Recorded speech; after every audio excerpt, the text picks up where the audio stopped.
শ্রীশ্রীমা ঠাকুরের আনন্দময়তা সম্বন্ধে মন্তব্য করেছিলেন, তাকে কখনো নিরানন্দ দেখিনি। 5 বছরের ছেলের সঙ্গেই বা কি, আর বুড়োর সঙ্গেই বা কি, সকলের সঙ্গে মিশেই আনন্দে আছেন। কখনো বাপু নিরানন্দ দেখিনি। সুস্থ অবস্থায় তো বটেই, অসুস্থ অবস্থায়ও যেমন। জীবনের অন্তিম লগ্নে যখন তিনি দুরারোগ্য গলরোগের জন্য তীব্র দুঃসহ ও নিরন্তর যন্ত্রণা ভোগ করেছেন, তখনও তার অন্তরে অন্তঃসলিলা ফল্গু ধারার মতো আনন্দ নিত্য প্রবাহমান। জগতের সমস্ত আনন্দের উৎস যিনি, সেই সচ্চিদানন্দ যখন রামকৃষ্ণ রূপ ধরে এই ধরাধামে আবির্ভূত হয়েছিলেন, তখন সেই অবতীর্ণ পুরুষ যে আনন্দের ঘনীভূত বিগ্রহ হবেন তা তো স্বাভাবিক। তাই শ্রীরামকৃষ্ণের দেহের প্রত্যেকটি অঙ্গ প্রত্যঙ্গ, প্রত্যেকটি রোমকূপ থেকে যেন আনন্দ বিচ্ছুরিত হতো।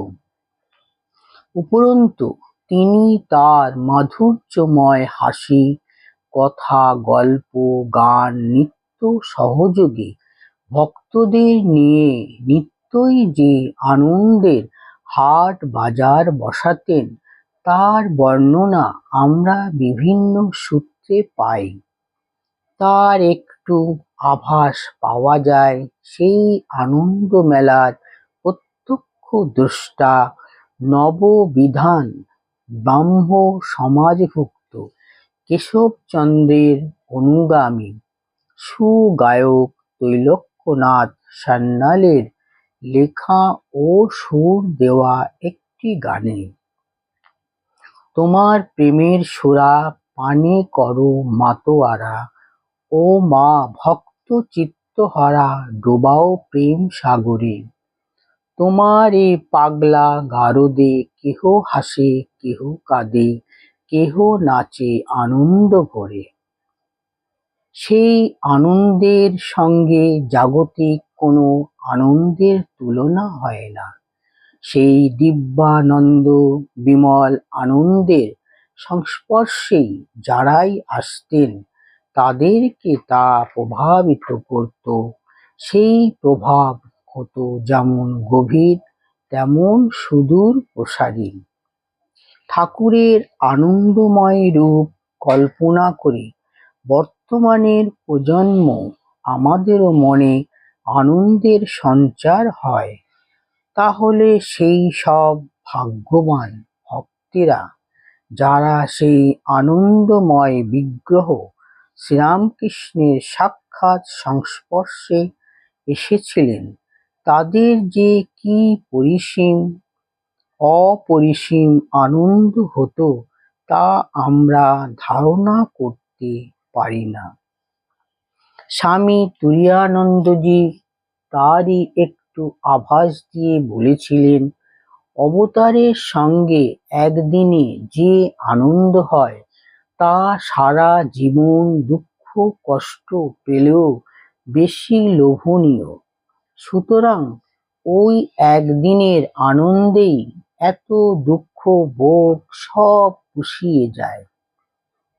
সেই আনন্দের তীব্র আকর্ষণে ঠাকুরের পুরুষ ভক্তরা এবং বিশেষত রক্ষণশীল পরিবারের স্ত্রী ভক্তরা শত বাধা বিঘ্ন সত্ত্বেও, পথের অপরিসীম কষ্ট সত্ত্বেও ছুটে ছুটে যেতেন দক্ষিণেশ্বরে মৌলবী মধুমক্ষিকার মতো। যারা অধ্যাত্ম জীবনে আগ্রহী কিন্তু শ্রীরামকৃষ্ণের ঘনিষ্ঠ ভক্ত ছিলেন না, তারাও তার কাছে অল্প কয়েকদিন গেলেও তার সংস্পর্শে আসার আনন্দময় অভিজ্ঞতার কথা সারা জীবন ভুলতে পারতেন না। এদেরই একজন ছিল তদানীন্তন বরিশালের অবিসংবাদী নেতা, শিক্ষাবিদ, ধর্মপ্রাণ এবং সেই সময় বহু পঠিত একটি গ্রন্থ ও ভক্তিযোগের লেখক অশ্বিনী কুমার দত্ত। অশ্বিনী কুমার তার সঙ্গে ঠাকুরের স্বল্পকালীন সাক্ষাৎকারের একটি অত্যন্ত মনোরম ও জীবন্ত বর্ণনা একস্থলে লিখেছেন।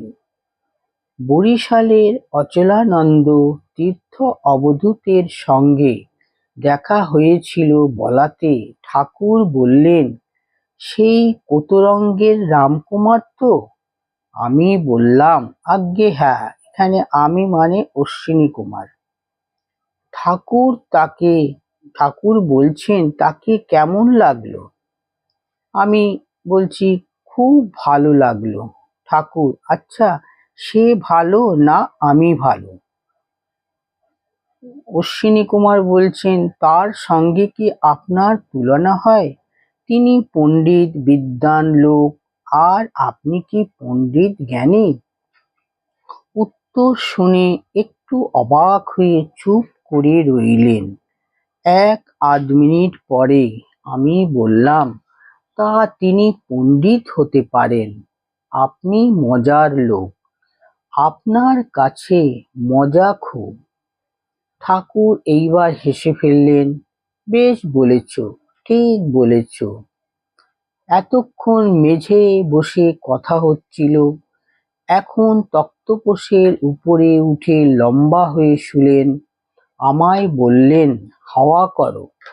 আমি হাওয়া করতে থাকলাম। চুপ করে রইলেন। একটু পরে বললেন, বড্ড গরম গো, পাখাখানা একটু জলে ভিজিয়ে নাও। আমি বললাম, আবার শক্ত আছে দেখছি। হেসে বললেন, কেন থাকবেনি, কেন থাকবেনি? আমি বললাম, তবে থাক থাক, খুব থাক। সেদিন কাছে বসে যে সুখ পেয়েছি সে আর বলবার নয়। ঠাকুরের সঙ্গেও মাত্র 4-5 দিনের দেখা। ওই কদিনেই যা দেখেছি ও পেয়েছি তাতে জীবন মধুময় করে রেখেছে।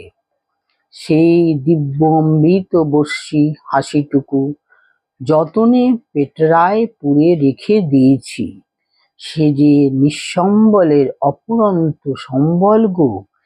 আর সেই হাসিচ্যুত অমৃতকণায় আমেরিকা অবধি অমৃতায়িত হচ্ছে, এই ভেবে হস্যামি চ মুহুর্মুহুঃ হস্যামি চ পুনঃ পুনঃ।